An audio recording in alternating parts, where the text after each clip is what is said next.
नमस्कार, स्वागत है आप सभी का अपना यूट्यूब चैनल संतोष मैथमेटिक्स सेंटर पहाड़पुर। मेरे प्यारे मित्रों, आज का ये वीडियो विशेष रूप से उन तमाम सभी नौजवान छात्र छात्राओं के लिए है जो अभी वर्तमान समय में कुछ ही चंद समय में कुछ ही दिनों के दरमियान में अपने भविष्य को उज्जवल बनाने के लिए कैरियर का प्रथम पड़ाव का शुरुआत करेंगे, तो कुछ लोग दूसरे पड़ाव का शुरुआत करेंगे। जैसे जो बिहार विद्यालय परीक्षा समिति या फिर सीबीएसई बोर्ड के जो विद्यार्थी हैं जो मैट्रिक का एग्ज़ाम देंगे, उनका ये प्रथम पड़ाव है, ये प्रथम स्टेज है जिस पे उन्हें बहुत अच्छा खरा उतरने की ज़रूरत है। लेकिन आप सभी जानते हैं कि कोरोना जैसे वैश्विक महामारी के वजह से हम सभी लोगों का पढ़ाई सही तरीके से पूर्ण रूपेण जो होना चाहिए वो नहीं हो पाया। तो इन तमाम बातों को लेकर के, जैसे कोरोना जैसे वैश्विक महामारी के वजह से हम सभी को इतना भी फ्रस्ट्रेट नहीं होना है कि एग्ज़ाम कैसा जाएगा, एग्ज़ाम किस रूप में लिया जाएगा। एग्ज़ाम एकदम बिल्कुल सहज और सरल तरीके से लिया जाएगा। इस बात को एकदम पूरी तरीके से आप सबसे पहले समझ लें और कंफर्म हो लें कि एग्ज़ाम जो होगा वो पूरी तरीके से सहज सरल, कोई ज़्यादा क्रिटिकल क्वेश्चन बनाने का प्रयास नहीं किया जाएगा।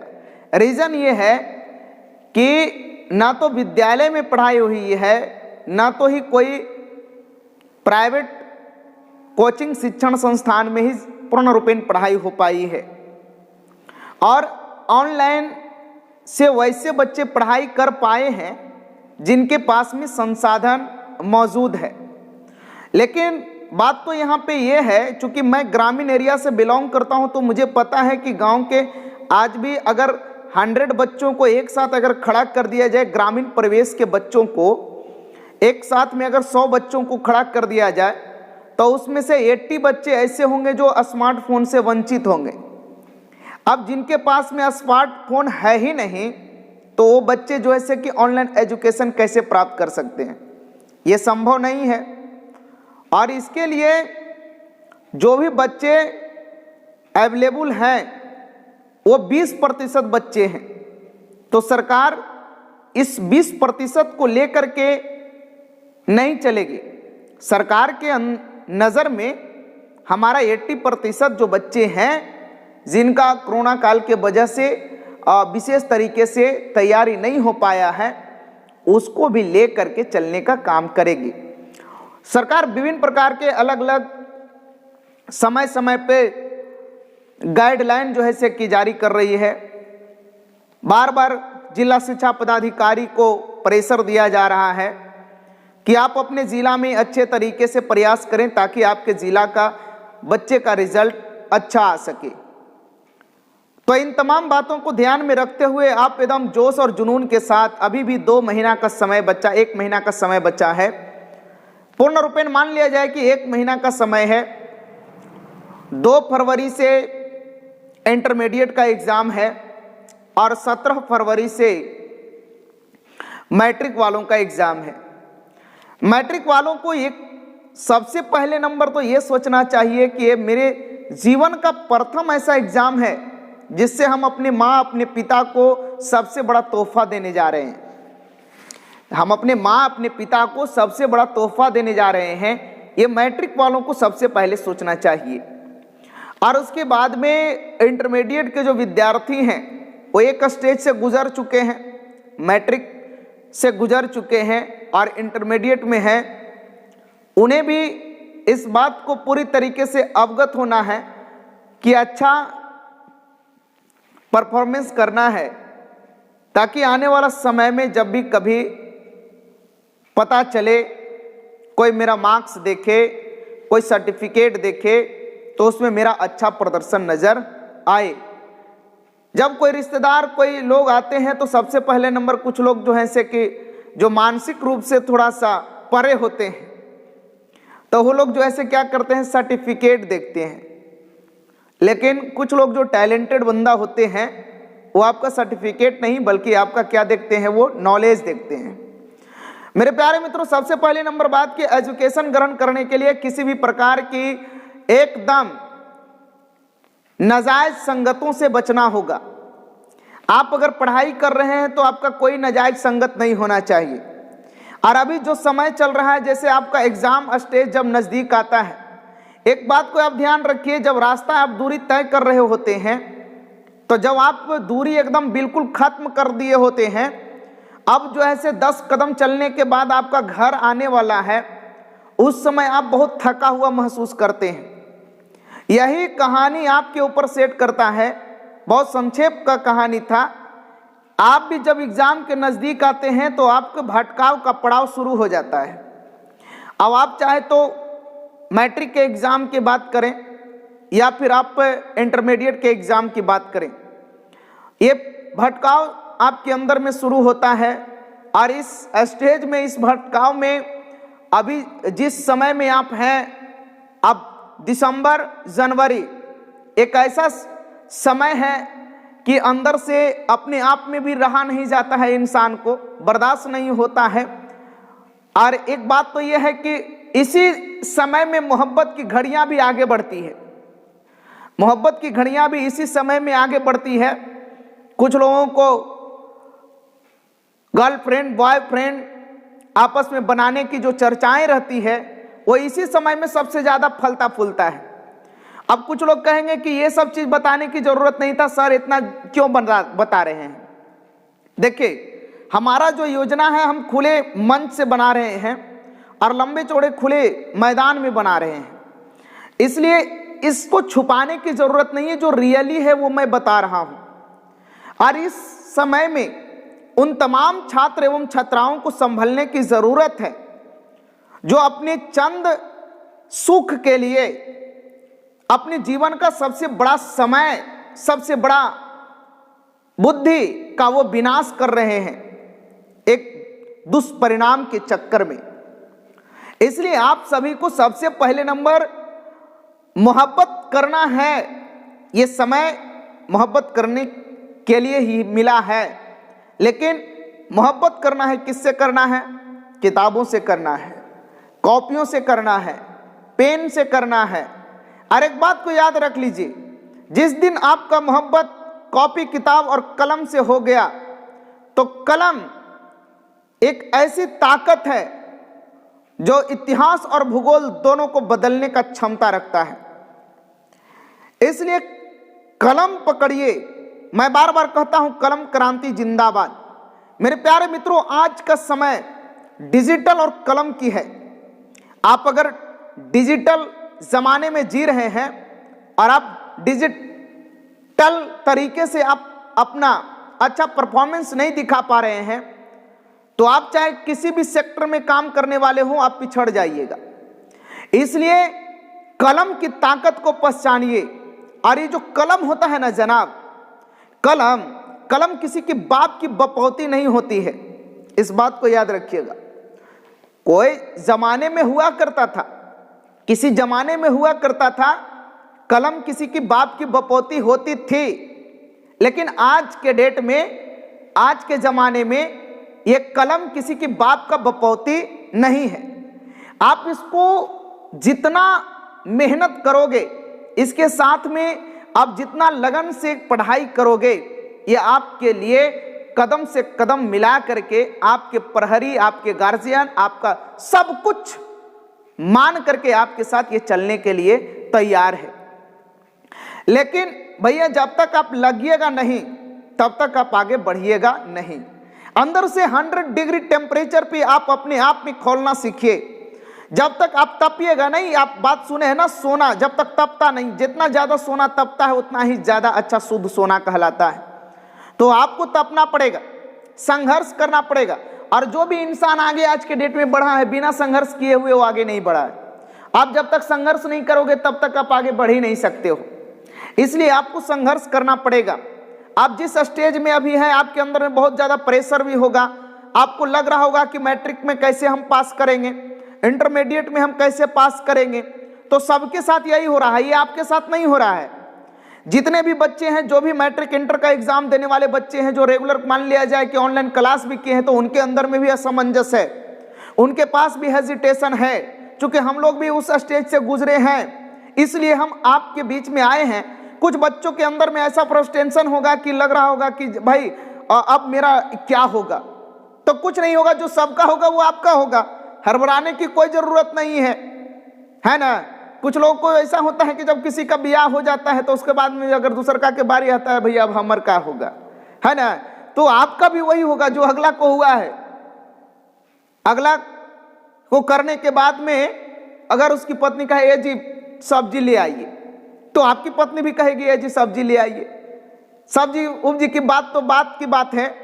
फिर उसके बाद में 1 साल के बाद में एक आ जाएगा, और आएगा तो कहेगा पापा पैसा। तो ध्यान रखिए, उस समय सबसे बड़ा टेंशन होता है। उस समय जो है वो सबसे बड़ा टेंशन होता है। इसलिए इतना लगन के साथ अभी से पढ़ाई किया जाए, इतना मेहनत से पढ़ाई किया जाए कि कभी किसी भी प्रकार का कोई प्रॉब्लम क्रिएट हो ही नहीं। हम लोग बिल्कुल सरलता से, और कभी भी हवाई में ना रहें, चूंकि हवा उड़ने वाला। एक बात को याद रख लिए, जब कोई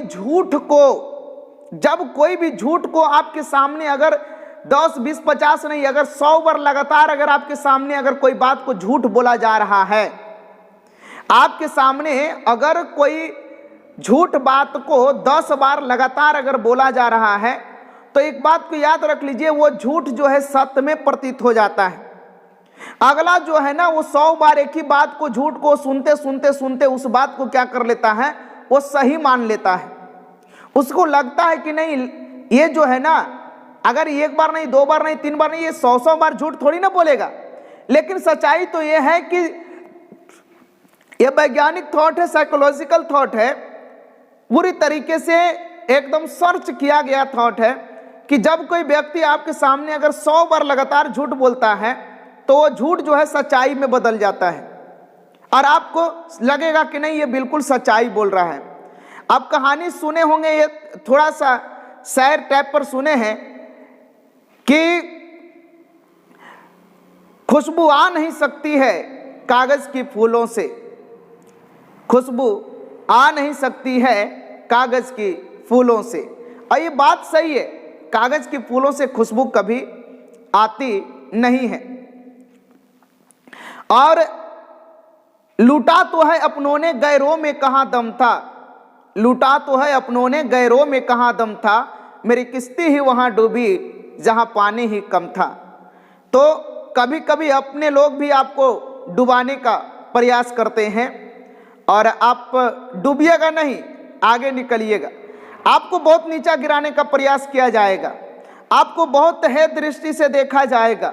आप पढ़िएगा, पढ़ने वाला बच्चों के पास में पैसा नहीं होता है, आपके पहनावा ओढ़ावा थोड़ा कमजोर रह सकता है, आपका हर सेक्टर में आपको दबाने वाला कोई मिल जाएगा। गांव का कुछ चालाक लोग होते हैं, वो भी जो है से आपको गिराने का प्रयास करते हैं। उसका उदाहरण हम लोग खुद बने हुए हैं, चाहे हम हो मैं हूं या फिर संतोष सर हैं। ये सभी कोई जो है से हम लोग जो है कुछ लोगों के नज़र में लगता था कि नहीं, ये लोग आगे नहीं बढ़े तो ज़्यादा अच्छा है, लेकिन सब ऊपर वाला का आशीर्वाद और कृपा होता है। जो भी इंसान होता है सब अपने मेहनत से आगे बढ़ने का प्रयास करता है। तो आप लोग संघर्ष करें, अपने जीवन में हमेशा संघर्ष करने का प्रयास करें। जब तक आप संघर्ष नहीं करेंगे, स्ट्रगल नहीं करेंगे, तो निश्चित तौर पे सफलता आपके हाथ नहीं लगेगी। मेरे प्यारे मित्रों, एक बात और समझ लीजिए, आप जब मैट्रिक करते हैं, इंटर करते हैं, करने के बाद में आप कोई सेक्टर में चले जाते हैं, कोई काम करना चाहते हैं, कोई बिजनेस करना चाहते हैं, लेकिन आपके अंदर में एक असमंजस होता है कि हम करें या ना करें, हमारा से ये बिजनेस चलेगा या नहीं चलेगा। इस बात को, एक बात को याद रख लीजिए कि किसी भी व्यक्ति के चुत्तड़ में ये मोहर नहीं मार दिया गया है कि एक काम को फलाना व्यक्ति ही करेगा, इस काम को फलाना जाति के लोग ही करेगा। किसी के चुत्तड़ में ये मोहर नहीं मारा गया है। आप अगर एक्टिव हैं किसी भी बिजनेस को करने में, किसी भी काम को करने में आपका दिलचस्पी अगर है तो आप उस काम को कर सकते हैं। अपने मन से इसको हटा दीजिएगा। इसलिए मैट्रिक और इंटर करने के बाद बहुत से बच्चे क्या होते हैं, इंटरमीडिएट का पढ़ाई नहीं कर पाते हैं। कुछ बच्चे तो मैट्रिक किए और घर का आर्थिक स्थिति खराब रहने के वजह से इंटरमीडिएट की पढ़ाई नहीं कर पाते हैं, चाहे वो साइंस स्ट्रीम ले, चाहे वो कॉमर्स ले, चाहे तो वो आर्ट्स ले, तो वो नहीं कर पाते हैं। लेकिन अगर बच्चा में अगर कुछ टैलेंटी है, 1-2 घंटा एक्स्ट्रा किसी दुकान में रह करके या कहीं पे किसी भी कोई भी दुकान वगैरह चला करके 1-2 घंटा दुकान चला करके, किसी भी छोटा दुकान भी, गुमटी भी चला करके, गुमटी में कोई वस्तु बेच करके आप पढ़ाई जारी रख सकते हैं। आप आनंद कुमार जी के बारे में सुना, आनंद सुपर 30 के बारे में, कि बचपना उनका किस तरीके से कितना कष्टमय बीता। हम लोगों का भी बचपना, आज अगर हमारा इतिहास आप लोग निकालिएगा तो बहुत ही जो ऐसे सिंपल फैमिली से बिलोंग करके आज यहाँ तक पहुँचा हूँ, और आप सबों के सामने एक बेहतरीन प्रयास करने का हमने प्रयास किया है। मेरे भाई, आपके जीवन में हर जगह पे कांटा नजर आएगा, उस कांटा को आपको खुद हटाना होगा और नदी के जैसा अपना रास्ता खुद तय करना होगा। क्योंकि नदी का पानी जो होता है ना, जो पानी जो होता है वो अपना रास्ता खुद बनाता है, उसे कोई रास्ता बताता नहीं है कि तुम्हें इधर जाना है या तुम्हें उधर जाना है। हाँ, कभी कभी ऐसे चट्टान आ जाते हैं, ऐसे विरोधी आपके बीच में आ जाएंगे जिसको बोलते हैं प्रबल विरोधी। उस विरोधी से थोड़ा देर के लिए आपको टकराहट हो सकता है, तो उस समय क्या करना है, रास्ता को बदल लेना है। थोड़ा सा रास्ता को बदल करके, अगर यहाँ गंदगी है तो इस गंदगी को छोड़ करके हम दूसरे रास्ते से निकल जाएंगे। एक समय ऐसा आएगा कि जब आप सफल हो जाइएगा, वो गंदगी ऑटोमेटिक अपने आप क्या हो जाएगा, खत्म हो जाएगा। जो आपके बीच में रोड़ा अटका रहा था, जो रास्ता बंद किए हुए था, वो अपने आप जो है से विनाश की ओर चला जाएगा। इसलिए और ज्यादा सीधा भी बनने की जरूरत नहीं है। बार बार श्री कृष्ण अर्जुन को कहते हैं कि हे अर्जुन, एक बात को याद रख लो, अगर कोई पापी आपके साथ अगर पाप करता है तो उसके साथ में पाप करने में किसी भी प्रकार का कोई पाप नहीं है। इसलिए ये धरती कल बल छल तब चल, आज ये धरती इसी पे चल रही है। क्योंकि आपको हर विद्या में माहिर होना पड़ेगा, तभी आप आगे बढ़ पाएंगे, अन्यथा आपके शोषण करने वाले बहुत से दरिंदे यहाँ पे बैठे हुए हैं। बार बार वो जो है से कि एकदम ऐसा भेष बनाए हुए रहेगा कि लगेगा कि ये तो एकदम एक नंबर का संत है भैया, ये तो अब हमें नहीं लूटेगा, लेकिन आपको वही लूटेगा। बार बार इस बात को ध्यान में रखिए कि मुझे संघर्ष करना है, मुझे स्ट्रगल करना है। मैं गरीब हूं, कोई दिक्कत नहीं, गरीब हूं, गम नहीं, गरीब है तो गम नहीं, लेकिन किसी से कम नहीं, इस बात को भी याद रख लेना है। हम गरीब हैं तो क्या हो जाएगा, यही ना होगा कि हमसे कोई मुंह मोड़ सकता है, कोई हो सकता है कोई बड़े एसी कार वाले बंदा के साथ दोस्ती नहीं होगा, चलो कोई दिक्कत नहीं। कोई होता है ना कभी कभी, अरे चलो, अरे हम काला है, पता नहीं मुझे कुछ लोग पसंद करेंगे कि नहीं करेंगे। इस बात को कभी सोचना ही नहीं है। पसंद करना और न करना ये तो आपके हुनर पे निर्भर करता है, आप कितना टैलेंट है, आप कितना अच्छा पढ़े लिखे हैं, आपका मेरिट कितना है। देखिए, आपका पहचान, रोड पर जो पहचान होता है ना, वो सुंदरता से होता है। रोड पे जो पहचान बनता है वो इंसान की सुंदरता से रोड पे पहचान बनता है कि साला कितना अच्छा, एकदम स्मार्ट है रे, बहुत सुंदर है ना। यह एकदम जो है से कि ये तो लड़कन बोला, कुछ गर्ल्स लोग भी होते हैं जो कहते हैं बहुत स्मार्ट बंदा था, है ना। तो इस बात को ध्यान में रखिए, रोड का जो पहचान होता है, रोड पे जो पहचान होता है वो आपकी सुंदरता से होता है। लेकिन जनरली में जो असली पहचान जो बनता है ना साहब, असली जो पहचान जो बनता है वो आपके दिमाग से बनता है, आपके मेरिट से बनता है कि इस बंदा के पास में क्वालिटी कितना है, कितना अच्छा से ये पढ़ाता है, कितने अच्छे तरीके से ये बोलता है। इस बात को ध्यान में रखिए, ये पढ़ने में कितना अच्छा है, इससे आपका असली पहचान बनता है। ये जीवन का सबसे बड़ा पहचान ये बनता है। आप यहां से ब्रांड एम्बेसडर बनना शुरू कर देते हैं और हर समय एकदम पॉजिटिव माइंड से चले, कोई भी काम को करिए। ये मतलब नहीं रखता है कि आप पढ़ाई कर लिए तो पढ़ाई करने के बाद सिर्फ नौकरी ही करना है।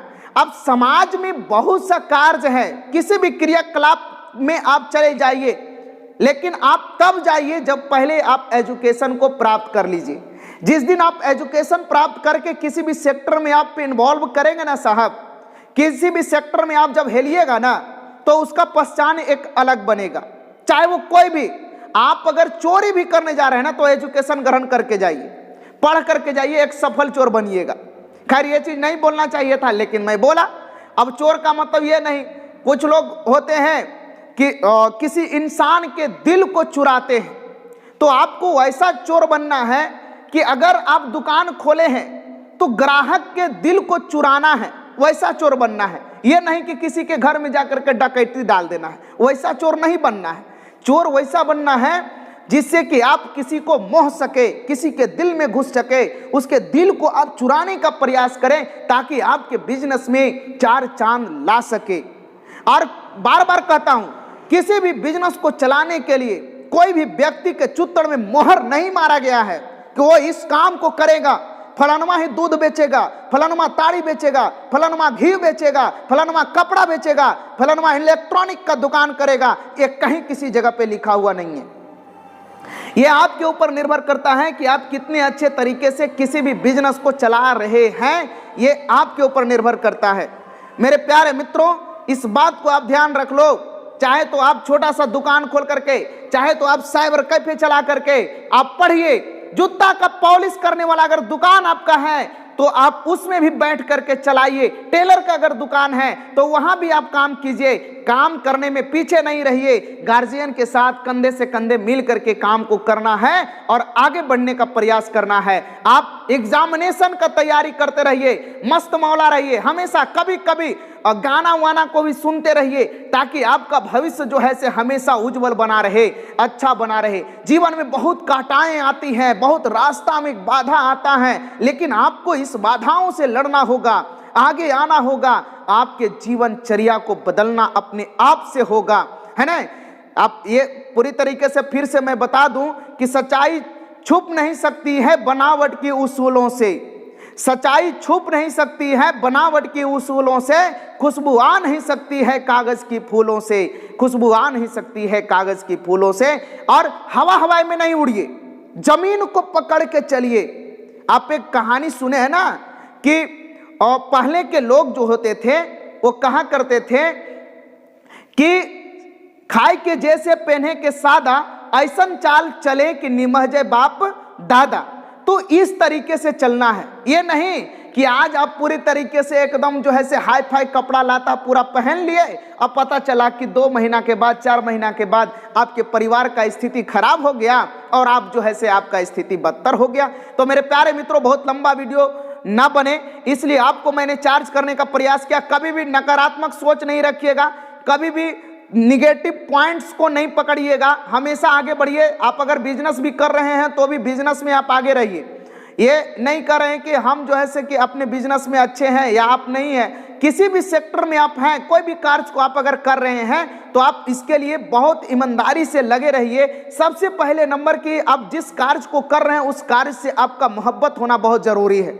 आप अगर पढ़ाई रहे तो पढ़ाई से, अगर पढ़ाई कर रहे हैं तो इससे आपको मोहब्बत करना बहुत जरूरी है और बाधाओं से दूर रहना है। पढ़ने के दरमियान में आप 1 बोतल पानी लेकर के बैठ जाते हैं और वो पानी क्या करते हैं, बार बार आप पीते हैं। भैया बार बार जब पीते हैं तो बार बार आप जाते भी हैं, उठते भी हैं, ये डिस्टर्बेंस पैदा करता है। आप एक बार पानी को पीजिए, उसके बाद कुछ देर के लिए रख दीजिए, बर्दाश्त तो करना सीखे ना। हमारे यहाँ हिंदुस्तान में माताएं बहनें जो होती हैं वो कई एक घंटा, 24-48 घंटा तक जो है से सहल रह जाती है, बिना अन्न बिना पानी के जब रह सकती है, तो आप 3 घंटा नहीं रह सकते हैं। 3-3 घंटा, 4-4 घंटा चुत्तड़ को बोरना सीखिए ना। आप बैठिए ना, बैठ करके आराम से संघर्ष कीजिए ना, मेहनत कीजिए, सही तरीके से मेहनत कीजिए, ईमानदारियता के साथ मेहनत कीजिए, सफलता आपके कदम चूमेगी निश्चित तौर पे। और सफल होने का मतलब ये नहीं है कि आप जो है से कि हमेशा हमेशा के लिए मर जाए कि नहीं नौकरी ये लेना है, कोई जरूरी नहीं है। नौकरी के अलावा बहुत सा सेक्टर है जिसमें आप जा सकते हैं और ईमानदारी से अपना परिचय उसमें आप लहरा सकते हैं। तो आप सभी कोई मैट्रिक और इंटरमीडिएट के जो भी विद्यार्थी हैं और अदर जितने भी कंपटीशन की तैयारी करने वाले जो भी विद्यार्थी हैं जो अलग सेक्टर में जाना चाहते हैं वो जाएं। हर कोई का अपना अपना सेक्टर होता है, किन्हीं का चॉइस है रेलवे तो किन्हीं का चॉइस है एसएससी, किन्हीं का चॉइस है बैंकिंग तो किन्हीं का शिक्षक बनने का चॉइस है, उसमें मैं भी शामिल हूं। तो ये सभी कोई हर व्यक्ति अपना अपना चॉइस रखता है, अपना अपना ख्वाहिशें रखती हैं। किसी का अच्छा विचारक बनने की आवश्यकता है तो कोई बनते भी हैं। तो बहुत बहुत धन्यवाद, शुक्रिया, जय हिंद। अगर अच्छा लगे तो लाइक कीजिएगा और सभी लोगों के साथ में शेयर करने का प्रयास करेंगे। बहुत बहुत धन्यवाद। भारत माता की जय, वंदे मातरम।